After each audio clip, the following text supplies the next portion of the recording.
کہ اس سے ساری دعائیں اور قرآنی آیات یہ کہ ایک چیز تھوڑی ہے، ایک بہت بڑا ذخیرہ ہمیں ملا ہے اللہ کے خزانے سے فائدے اٹھانے کے لیے. کہ فاقہ آ جائے کہ سورہ واقعہ پڑھو، یقینی چیز ہے. سورہ واقعہ پڑھو، یقینی چیز ہے کہ جس گھر میں سورہ واقعہ پڑھی جائے گی اس میں فاقہ داخل ہو نہیں سکتا. جس گھر میں آیت الکرسی پڑھی جائے کہ اس میں شیطان داخل ہو نہیں سکتا. یقینی بات ہے. اس لیے میرے محترم دوستوں، ہمیں دعوت سے یقینی اسباب کو غیر یقینی اسباب پر مقدم کرنا ہے. ایک صحابی وہ جا کر خوف طاری ہوا، سارا جنگل جو ہے وہ جنات کا، ٹھیک ہے. وہاں انہوں نے آیت پڑھی ان ربکم اللہ الذی خلق السماوات والارض فی ستۃ ایام ثم استوى علی العرش. آخر تک آیت پڑھی ان رحمت اللہ قریب من المحسنین. یہ ہے اصل. یہاں تک آیت پڑھی کہ اللہ کی رحمت ان کے قریب ہے جو اپنے عمل کو اچھے سے اچھا بنا کر پیش کریں. لو یہ آیت پڑھی تو اس جنگل کے جنات نے ان صحابی کی حفاظت کی.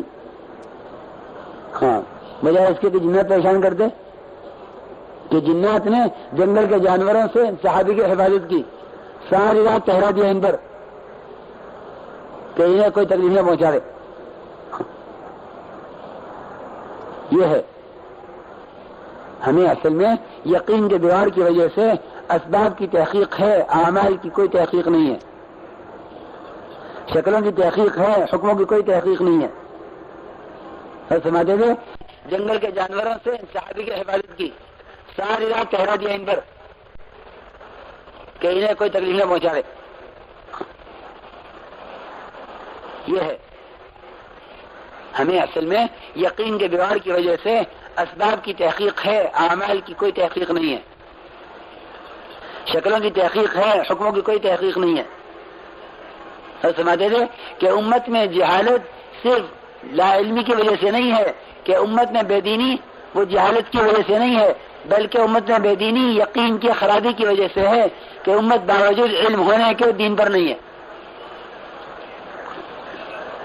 کہ دین کی معلومات ہے اور دین نہیں ہے، کہ دین زندگی میں یقین سے آئے گا. اس لیے میرے محترم دوستو بزرگوں، ہم سارے اعمال کو دعوت سے یقین میں لاویں.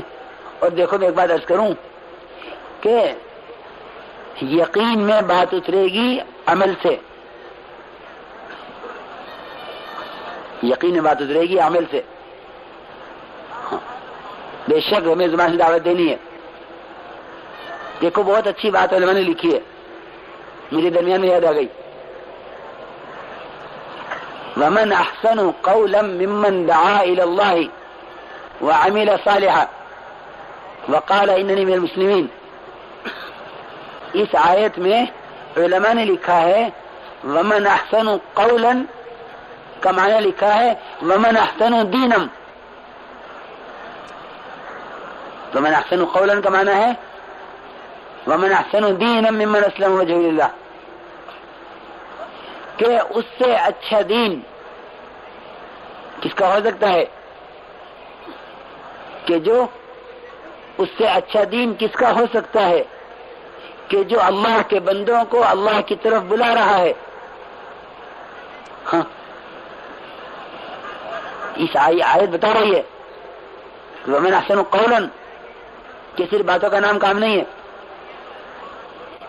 ہاں، کہ عملی تبلیغ ہے، کہ اپنے آپ کو پابند کرتے ہوئے یہ سارے اعمال کرو. تو یہ کہیں کہ دعوت ایک موجود کی طرف ہوگی کہ آؤ ہم یہ کر رہے ہیں، یہ کرو. ومن احسن قولا ممن دعا الى الله. علماء نے لکھا ہے کہ اس کی تفسیر میں کہ ومن احسن قولا ای دینا،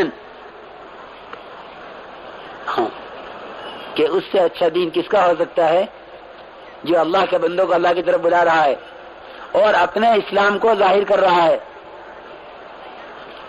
اپنے اسلام کو، کہ اپنے اسلام کو ظاہر کر رہا ہے. وقال اننی من المسلمین، اور وہ اپنے آپ کو مسلمان ظاہر کر رہا ہے اپنے عمل سے. اس لیے میرے محترم دوستو بزرگوں، ہمیں سارے اعمال کو علم پر لانا ہے.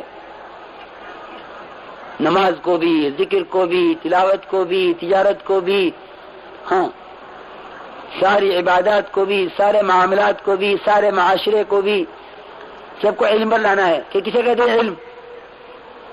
لوگ تو سمجھتے ہیں کہ معلومات کی کثرت کو علم کہتے ہیں. نہیں، اس بات کی تحقیق میں لگنے کو علم میں لگنا کہتے ہیں کہ صحابہ کرام نے، محمد صلی اللہ علیہ وسلم نے کس موقع پر کیا عمل کیا ہے، اس عمل کے علم کو حاصل کر کے اس پر عمل کرنا، یہ علم کا موضوع ہے. یہ علم کا موضوع ہے. علم کا تقاضا، علم کا موضوع کثرت معلومات نہیں ہے، بلکہ مولانا عیسیٰ رحمۃ اللہ علیہ کہ علم کا موضوع یہ ہے اس بات کی تحقیق کرنا کہ میرا رب مجھ سے کیا چاہ رہا ہے. زیادہ جاننا مقصود نہیں ہے، بلکہ اس بات کی تحقیق کرنا کہ میرا رب مجھ سے کس وقت کیا چاہ رہا ہے. اس کا نام علم ہے. اس کو علم میں لگنا کہتے ہیں. علم میں لگنا، اس بات کی تحقیق میں لگنا کہ میرا رب مجھ سے کیا چاہتا ہے. اب مقابلہ معلومات میں ہے. دیکھو میرے دوست بزرگوں، یاد رکھیو، معلومات کا تعلق تو دماغ سے ہے اور عمل کا تعلق سارے اعضاء سے ہے. عمل کا تعلق سارے اعضاء سے، اور معلومات کا تعلق صرف دماغ سے ہے. اسی لیے ہمیں جس طرح کلمے کا یقین چاہیے، یعنی دل والا کلمہ چاہیے، جس طرح ہمیں نماز کا یقین چاہیے، اس طرح میرے محترم دوستو ہمیں علم کا بھی یقین چاہیے. حدیث میں آیا ہے کہ علم دو قسم کا ہے. علم دو قسم کا، العلم علمان، علم فی القلب فذاک علم نافع، وعلم فی اللسان فذاک حجت اللہ علی ابن آدم. حدیث میں آتا ہے علم دو قسم کا ہے، دل کا اور زبان کا. دل کا اور زبان کا. اس لیے اللہ سے علم نافع مانگا گیا ہے کہ دل کا علم تو علم نافع ہے. حدیث میں آتا ہے علم فی القلب فذاک علم نافع، کہ دل کا علم، کہ یہ دل کا علم علم نافع ہے. یہ کہ کلمے کا نفع کیا ہے، کہ کلمے کے تقاضے پورے ہوں. نماز کا نفع کیا ہے، کہ نماز سے کے ذریعے سارا دین زندگی میں آوے، اللہ کی اطاعت پیدا ہو. اور علم کا نفع یہ ہے کہ علم اطاعت پر ڈال دے. اور اگر علم ہے عمل نہیں ہے تو یہ کہیں کہ اللہ رب العزت کے یہاں اس علم کا سوال ہوگا اور یہ معلومات اس کے خلاف حجت بنیں گی، اس کے خلاف حجت بنیں گی. اس لیے حدیث میں علم کو کہ دو قسم بیان کی ہیں، العلم علمان، علم فی القلب فذاک علم نافع، وعلم فی اللسان فذاک حجت اللہ علی ابن آدم. ہاں، کیونکہ قیامت میں علم کا بھی حساب ہوگا جس طرح مال کا حساب ہوگا. اس طرح مال کا حساب ہے کہ علم کا بھی حساب ہے کہ علم حاصل کر کے کیا کیا، کیونکہ سوال تو عمل کا ہے. ہاں، کہ علم حاصل کر کے کیا کیا اور مال کما کے کہاں خرچ کیا. تو جس طرح ان سے ان کی کمائیوں کا مال کے بارے میں سوال ہے، اس طرح عالموں سے کہ علم کے بارے میں سوال ہے. کہ نہ جاننا تو ایک مصیبت ہے، لیکن جانتے عمل نہ ہونا بڑی مصیبت ہے. ان کنت لا تدری فتلک مصیبت وان کنت تدری فالمصیبت اعظم. کہ جاننا تو بڑی مصیبت ہے، کیونکہ جاننے والے سے اس کے عمل کا سوال ہوگا. اس لیے میرے محترم دوستو بزرگوں، ہم علم کی دعوت دیں اور اپنی ذات سے اس بات کی تحقیق میں لگیں کہ میرا رب مجھ سے کس وقت کیا چاہ رہا ہے. لوگ سمجھتے ہیں کہ نصاب پورا کرنے والا عالم ہے. ہاں، انصاف پورا ہو گیا وہ عالم ہو گیا، جس کو سند مل گئی وہ عالم ہو گیا؟ نہیں، کہ عالم وہ ہے جو 24 گھنٹے اس بات کی تحقیق میں لگا ہوا ہے کہ میرا رب مجھ سے کب کیا چاہتا ہے، کہ ہم اس کو عالم کہیں گے؟ ہاں، کہ اس بات کی تحقیق میں ہے، اس میں کوئی شک نہیں کہ فتوے کا علم، فقہ کا علم، حدیث کا علم، ہاں، کہ یہ بڑی بات ہے، لیکن یہ سارے علوم ہوں اور عمل نہ ہو، کہ یہ علم اس کے خلاف حجت بنے گا۔ اس لیے میرے محترم دوست بزرگوں، ہم اللہ والے علم کی دعوت دیں تاکہ ہمارے دلوں میں اللہ والے علم سے کامیابی کا یقین پیدا ہو۔ پھر علم بھی دو قسم کا ہے، فضائل کا علم اور مسائل کا علم، اس کو بھی جاننا چاہیے، سمجھنا چاہیے۔ مجھے فضائل کے علم میں ایک بات عرض کرنی ہے، فضائل کے علم میں ایک بات عرض کرنی ہے۔ میں نے عرض کیا تھا کہ مسجد کے 2 حلقے ہیں، ایمان کا حلقہ اور تعلیم کا حلقہ، کہ تعلیم کے حلقے سے، فضائل کے حلقے سے کیا مقصود ہے؟ میرے محترم دوست بزرگوں، دیکھو، فضائل کی تعلیم کا مقصد اور فضائل کی تعلیم کا طریقہ اور فضائل کی تعلیم کے ساتھ ایک محنت، یہ 3 باتیں فضائل کے ساتھ عرض کرنی ہے۔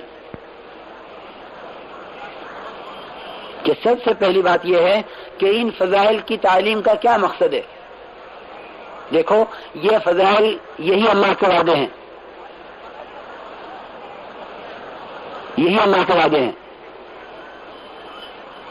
اللہ کے وعدوں کے تاثر کے بغیر اللہ کا کوئی حکم پورا نہیں ہو سکتا، اور اللہ کے وعدوں کے تاثر کے بغیر ہم اللہ کے خزانوں سے براہ راست فائدے نہیں اٹھا سکتے۔ کہ فضائل کی تعلیم سے پہلا مقصد یہ ہے کہ اللہ کے وعدوں کا یقین پیدا ہو، کیونکہ سارے فضائل اللہ کے وعدے ہیں۔ جی ہاں، فضائل کوئی الگ چیز نہیں ہے، کہ سارے فضائل اللہ کے وعدے ہیں، اور جتنی احادیث میں عذاب کو اور نقمتوں کو بیان کیا گیا ہے، ان سب کا مقصد اللہ کے عذاب کا خوف پیدا کرنا ہے۔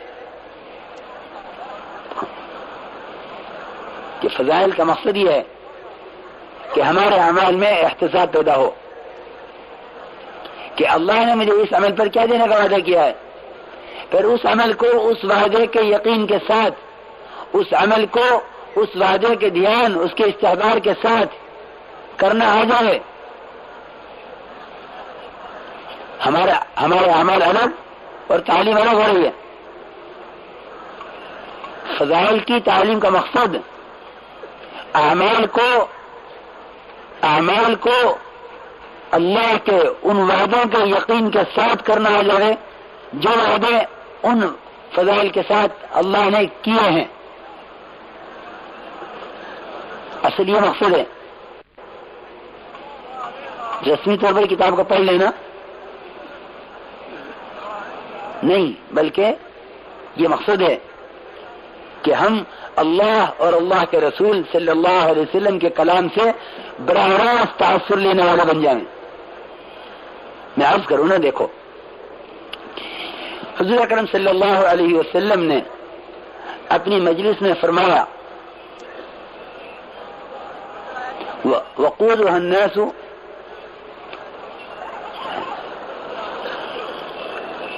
الناس والحجارہ، کہ جہنم کا ایندھن پتھر اور انسان ہے۔ یہ آپ نے فرمایا۔ تو ایک صحابی میں بیٹھے ہوئے تھے، عرض کیا، یا رسول اللہ، جہنم کے پتھر اتنے بڑے بڑے ہوں گے جیسے دنیا کے پتھر ہوتے ہیں. پتھر کا تصور اتنا کیا جاتا ہے جتنا ایک